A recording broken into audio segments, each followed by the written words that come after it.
দর্শক সময়ের কণ্ঠস্বরে আপনাদের স্বাগতম। আমি শামীম হাসান সীমান্ত। আমি এই মুহূর্তে অবস্থান করছি আমিনবাজার যে চেকপোস্ট রয়েছে, চেকপোস্টের সামনে।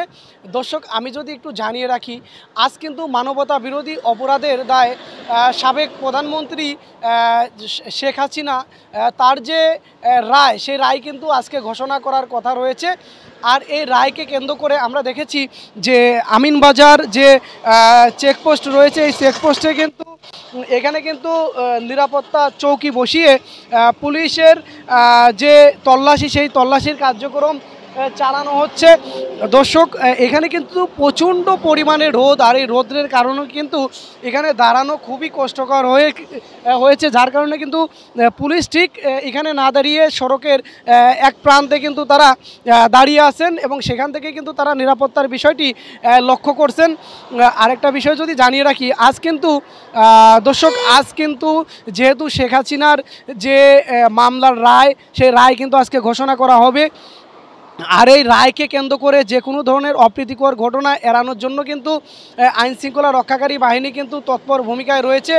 বিশেষ করে গতকাল সাভারে এবং ধামরাইয়ে কিন্তু দুটি বাসে কিন্তু অগ্নিসংযোগের ঘটনা ঘটেছে এবং এই যার কারণে কিন্তু প্রশাসন একেবারেই তৎপর রয়েছে যাতে কোনো ধরনের কোনো সমস্যা না হয়।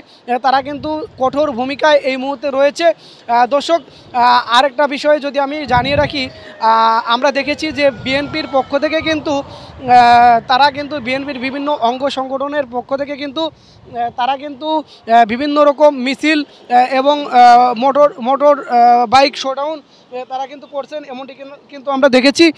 এই মুহূর্তে কিন্তু আমিনবাজার যে চেকপোস্ট রয়েছে, এই চেকপোস্টে কিন্তু সাভার থানা পুলিশের পক্ষ থেকে কিন্তু এখানে নিরাপত্তা চৌকি বসানো হয়েছে এবং তারা কিন্তু এখানে নিরাপত্তার জন্য এখানে কাজ করছেন, এমনটি কিন্তু দর্শক আমরা দেখেছি। যদি কোনো গাড়িকে তাদের সন্দেহ হয়, সেই গাড়ি কিন্তু তারা তল্লাশি করছেন এবং এছাড়া কোনো ব্যক্তিকে যদি সন্দেহ হয় তাহলে কিন্তু তার সাথে তারা কথা বলছেন এবং তাকে বিভিন্নভাবে জিজ্ঞাসাবাদ করছেন।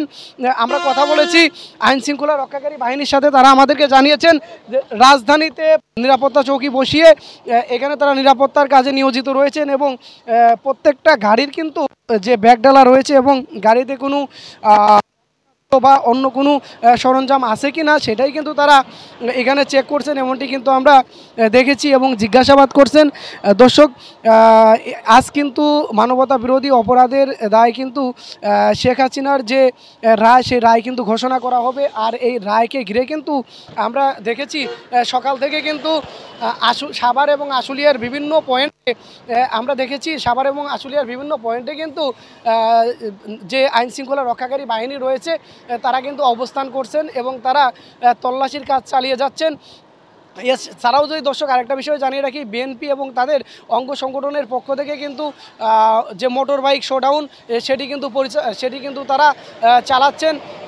এই ছিল দর্শক আমার কাছে সাভারের যে আমিনবাজার চেকপোস্ট রয়েছে, চেকপোস্ট থেকে সর্বশেষ তথ্য। পরবর্তীতে কোনো নতুন তথ্য আসলে আমরা আপডেট তথ্য সময়ের কণ্ঠস্বরের মাধ্যমে আপনাদেরকে জানিয়ে দিব।